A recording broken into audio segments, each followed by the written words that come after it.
What? Missed it. Hey, welcome to Storyland. This week we're talking about commitment while we take a look at the story of a man who said something important. Like the most important thing ever.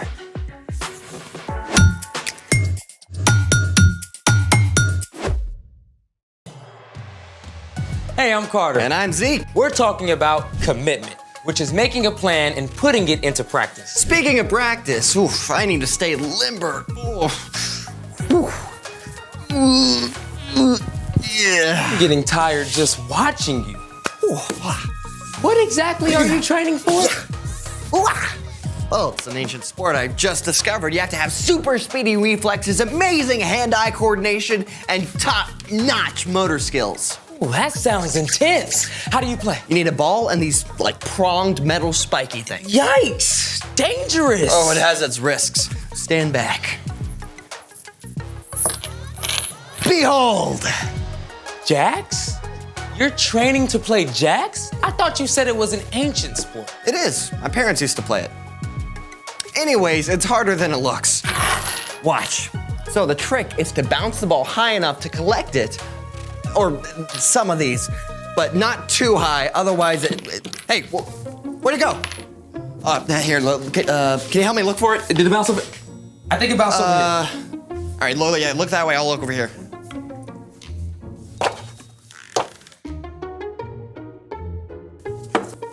Oh, no. Where's the ball?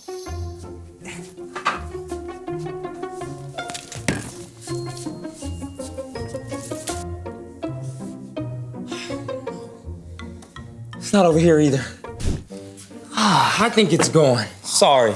Man, how am I supposed to train? Let's make a new one. Like make an actual bouncy ball. I'll coach you through it. All right, let's make it. Today, we're gonna make a bouncy ball. What color do you want it to be, Zeke? Blue. No, red. Wait, purple? Okay. Purple? How about a multicolored one? Perfect. Let's get the ingredients. Okay. Hold that, thank you. Okay, step back, thank you. All right, it's all here. We've got water, check. Borax, check. Next is glue, check. After that, we have the cornstarch, check. And food coloring, check. Oh, and since we're using lots of colors, we'll need a container for each one. Okay, and then something to mix with. Check. All right, ready to make this? Let's roll. Get it? Because it's a ball. Yeah. You know, this looks pretty complicated. It's probably gonna take way too long. I can just find another. Get your head in the game, athlete. We can handle this curveball. Come on, let's go. You're right. You're absolutely right. Let's do this. First step, mix a teaspoon of borax with a quarter cup of water. One for each color. Go, hurry up, come on. Okay.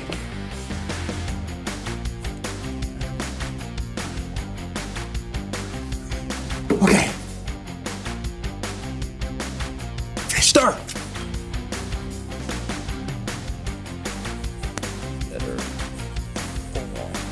Okay, check. Now, add a teaspoon of glue to each container.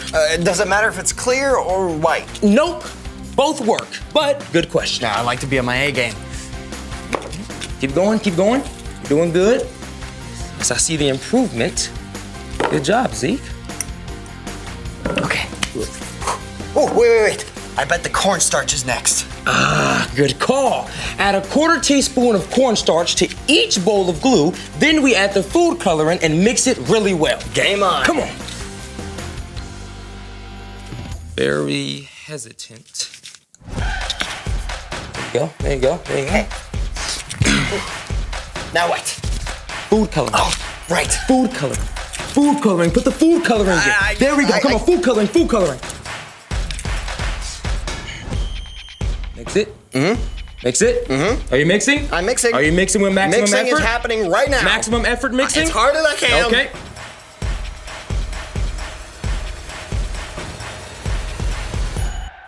All right, you're done mixing. Okay. All right. This next part will take a little time. You got it in you? Put me in, coach. Okay. Let's see what we got. All right. Pour each container one at a time into the borax and water mixture. Okay. Now. No, Come on. all right. Scrape. I'm scraping. Now it's not mixed. What are we thinking now? Ooh, Scrape. very drippy. Now mush. 3, 2, done. Okay. All right. So that was the mix. That was the mush. That's check. Whew. Good job, man. But the game's not over. We're almost at the finish line, all right? Now smash all the colors together and form them into one ball, okay? Go. Form, smash, form. Roll it. Make that ball. Make the ball. We need the bouncy ball. Make the ball. Roll. Yep, I'm rolling. I'm rolling. Come on. Don't give up. I'm at 3. Come on. 2, 1. Done.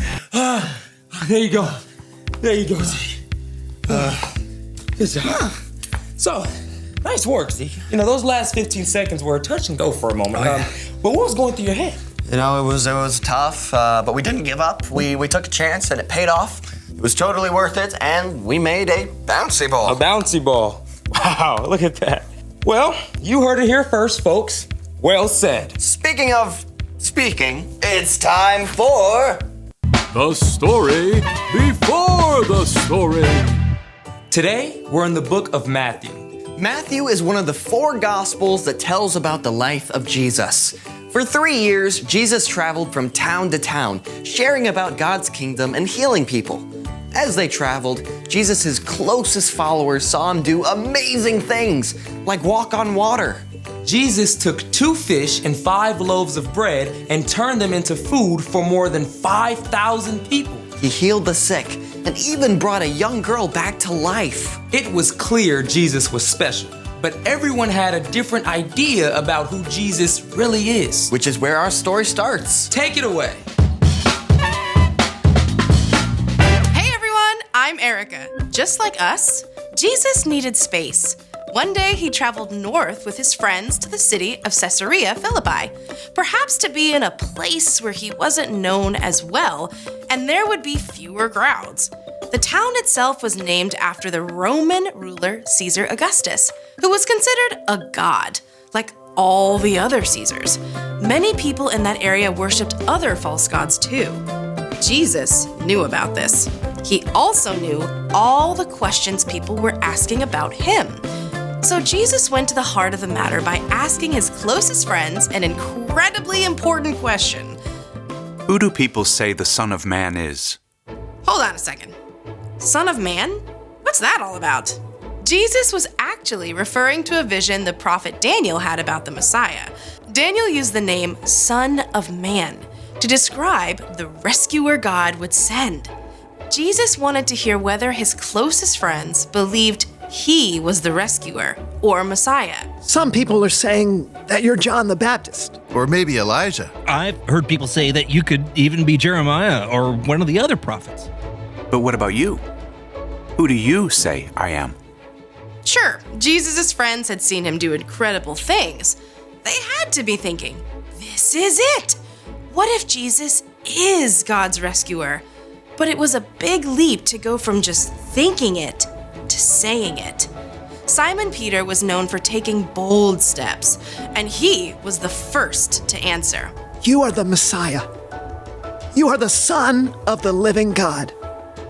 Blessed are you, Simon. No mere human showed this to you. My Father in heaven showed it to you. Here's what I tell you. You are Peter.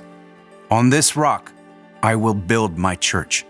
Okay, this is some wordplay. See, the name Peter means rock, and to add to that, Caesarea Philippi was known for a large rock formation.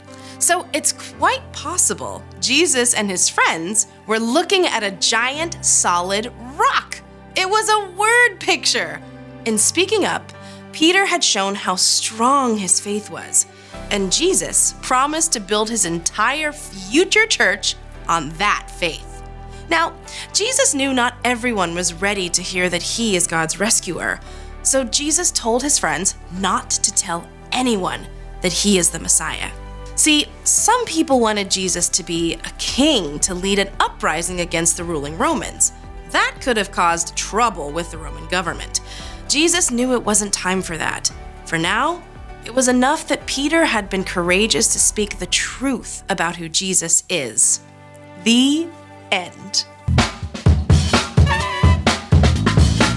Peter was a pretty strong guy. Like a rock, clearly. Yep, Peter was all in. So, what's our part in the story? Jesus' friends had a lot of questions. They weren't sure what to think. But Jesus got the conversation started. He challenged them to speak up and talk about it. That's something we can practice too. You mean telling people who Jesus is? Absolutely. But it's more than just that. You can practice talking about God as part of everyday conversation. With your family. And your friends. That's right. Sometimes talking about what God is up to feels easy, and sometimes it seems a little harder.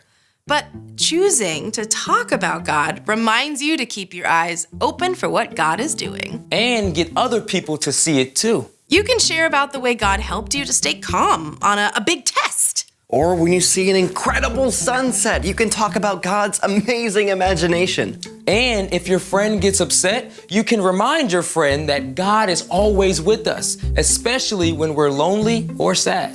Show up for your friends and family, and be willing to listen too. The more you're there for them, the more they'll be open to hearing from you about God. Just takes a little practice. And commitment. You got it. This has been awesome. Thanks for having me, and see you next time. Bye. So, here's the thing. Practice talking about God. Share what you've seen. And you can talk about it while you do what you love to do. Hey, I've got my jacks. And I got our brand new bouncy ball. Perfect. Hey, let's talk about God while we play jacks. Awesome. I see God in ocean waves. I see God when new leaves grow. Or when God helps me with a tricky math test. Or when I need help to make a wise choice. Ready to admit defeat? Never. I'm committed to this. Thanks for joining us in the Story Lab. See you next time. All right, you want to keep playing? Yeah, but we need the ball. Oh, Did we lose that one too? we might have to make another one. All right, coach. All right. You go get the stuff, I'll go get my whistle.